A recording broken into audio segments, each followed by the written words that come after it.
हे आता स्पष्ट झालेलं आहे। आणि म्हणून ही निवडणूक जशी राज्यामध्ये होतीये तशीच आपल्या चिपळूणमध्ये देखील होतीये। प्रेस कॉन्फरन्स घेण्याचं खास विशेष असं काही कारण नाही। ही तर नेहमी जी रुटीन पद्धत आहे की आपल्या मार्फत शहरामध्ये आमची भूमिका, आमचे विचार हे जावेत, एवढाच त्याचा अर्थ आहे। आणि या छोट्याशा गोष्टी करता तुम्ही एवढ्या मोठ्या संख्येने आलात त्याबद्दल तुम्हाला धन्यवाद देतो आणि आपण प्रश्न विचारायला सुरुवात करावी अशी विनंती करतो। ती भूमिका काय ते मांडा ना। नाही, दुसरी गोष्ट म्हणजे आजच्या घडीला तुमची ना आघाडी आहे, नाही असं नाही, तेच सांगतो 2 मिनिटं, आघाडी नाही आहे, तुम्ही वैयक्तिक आजच्या घडीला तुम्ही रणांगणात दिसतात, अशा परिस्थितीत तुम्ही दोघं जण एकत्र येऊन प्रेस कॉन्फरन्स देतात, तर त्यामागची भूमिका सांगा। असं आहे की आघाडी नाही आहे हे तुमच्याकडे जी माहिती आलेली आहे ती चुकीची आहे। आमची आघाडीच आहे।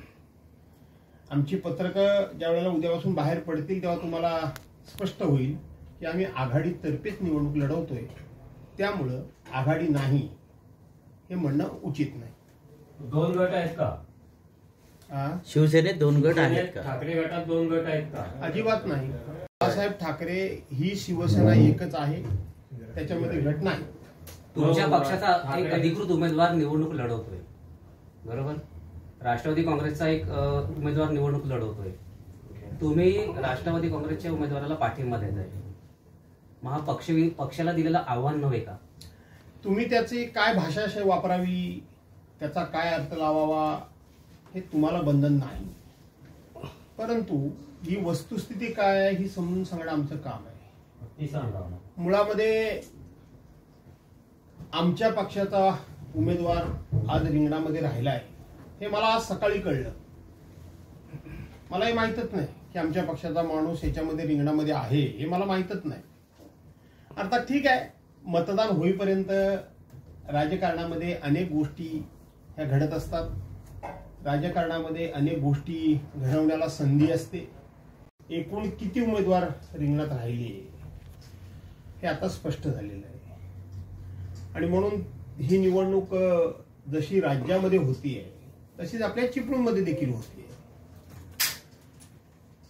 प्रेस कॉन्फरन्स घेण्याचं खास विशेष असं काही कारण नाही। ही तर नेहमी जी रुटीन पद्धत आहे की आपल्या मार्फत शहरामध्ये आमची भूमिका, आमचे विचार हे जावेत, एवढाच त्याचा अर्थ आहे। आणि या छोट्याशा गोष्टी करता तुम्ही एवढ्या मोठ्या संख्येने आलात त्याबद्दल तुम्हाला धन्यवाद देतो आणि आपण प्रश्न विचारायला सुरुवात करावी अशी विनंती करतो। ती भूमिका काय ते मांडा ना। नाही, दुसरी गोष्ट म्हणजे आजच्या घडीला तुमची ना आघाडी आहे, नाही असं नाही, तेच सांगतो 2 मिनिटं, आघाडी नाही आहे, तुम्ही वैयक्तिक आजच्या घडीला तुम्ही रणांगणात दिसतात, अशा परिस्थितीत तुम्ही दोघं जण एकत्र येऊन प्रेस कॉन्फरन्स देतात, तर त्यामागची भूमिका सांगा। असं आहे की आघाडी नाही आहे हे तुमच्याकडे जी माहिती आलेली आहे ती चुकीची आहे। आमची आघाडीच आहे। आमची पत्रकं ज्या वेळेला उद्यापासून बाहेर पडतील तेव्हा तुम्हाला स्पष्ट होईल की आम्ही आघाडीतर्फेच निवडणूक लढवतोय, त्यामुळं आघाडी नाही हे म्हणणं उचित नाही। 2 गट आहेत का? शिवसेनेत 2 गट आहेत का? ठाकरे गटात 2 गट आहेत का? अजिबात नाही। समजुतीनं वागण्याची संधी चालून आलेली असते, त्यामुळं जरी काही एखादा कोणाचा उमेदवाराचा फॉर्म राहिला असेल तर याचा अर्थ काही आघाडीमध्ये वितुष्ट आलं असं मी मानत नाही। साहेब, शिवसेना पक्ष हा आदेशाचा पक्ष आहे। अनेक वर्षापासून बाळासाहेबांचा आदेश जो मातोश्रीवरून येतो तो पाळला जातो, किंवा त्यांच्या पाठोपाठ जे पदाधिकारी असतील त्यांचा आदेश मानला जातो। मग अशा वेळेला असं कसं म्हणता येईल की शिवसेनेच्या एका उमेदवाराने फॉर्म भरला तो तुम्हाला माहित नाही आणि महाविकास आघाडीचा तुमच्या संगनमताने रमेश भाईंनी फॉर्म भरला तेवढाच तुम्हाला माहिती? ह्याला जोडून एकच प्रश्न, ज्या उमेदवारांनी अर्ज दाखल केलाय त्याला तुमच्याच पक्षाचा एबी फॉर्म आहे, आणखीन कोणाला काही विचारायचं? पक्षाकडनं साईड कॉर्नर केलं जाते का?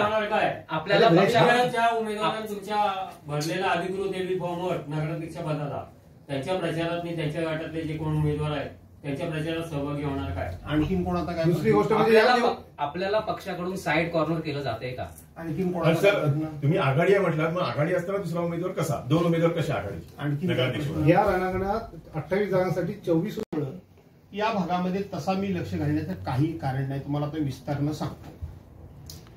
परंतु झालं काय मध्यंतरी मध्यंतरी माझ्याकडे अचानकपणे जिल्हा प्रमुख दत्ता कदम आले, संपर्क प्रमुख रवींद्र डोळस आले आणि ते मला म्हणाले की तुम्ही याच्यामध्ये लक्ष घातलं पाहिजे आणि हे सगळं जुळून यावं म्हणून विशेष करून राजू भागवत त्याच्यामध्ये प्रयत्न करत होते. ते माझ्याकडे आले, मला म्हणले तुम्ही लक्ष घातलं पाहिजे. कशात लक्ष घालू, कुठल्या विषयात लक्ष घालू, काय विषय तुमचे आहेत हे जर मला माहीतच नाही तर मी कशात लक्ष घालू. तुम्ही मध्यंतरी उमेदवार ठरवायला बैठका घेतलात, मी चिपळूणमध्ये आहे, तुम्ही काय माझ्या कानावर घातलत नाही. आणि राष्ट्रवादीचे वेगळे, बरोबर आहे. हे अशा परिस्थितीत आता तुम्ही प्रचार करताना तुम्ही म्हणताय आम्ही आमची आघाडी आहे म्हणून, नगराध्यक्षापासून सगळे नगरसेवक तुमचे उमेदवार आहेत, तुम्ही प्रचार कसा करणार? असं आहे की तुमचे प्रश्न काय आहेत, प्रश्न काय विचारले जाणार आहेत, तुमचा विचारण्याचा रोग काय आहे. मी देखील बरेच वर्ष राजकारणामध्ये आहे, त्यामुळे ते मला माहितीच आहे आणि ते माहिती असून सुद्धा मी तुमच्या समोर आलोय. थोडंसं याच्याकरता याच्या पाठीमागची पार्श्वभूमी मला तुम्हाला सांगावी लागेल. मुळामध्ये या चिपळूण नगरपालिकेमध्ये मी अजिबात लक्ष घातलेलं नव्हतं. चिपळूण नगरपालिकेच्या या सगळ्या आघाडीमध्ये, युतीमध्ये, महाविकास आघाडीमध्ये किंवा स्वतंत्र निवडणूक लढवणार नाही लढवणार याबाबत मला काहीही माहीत नव्हतं, काही मला माहीत नव्हतं आणि मी माहिती करून घेण्याचं काही कारणही नव्हतं.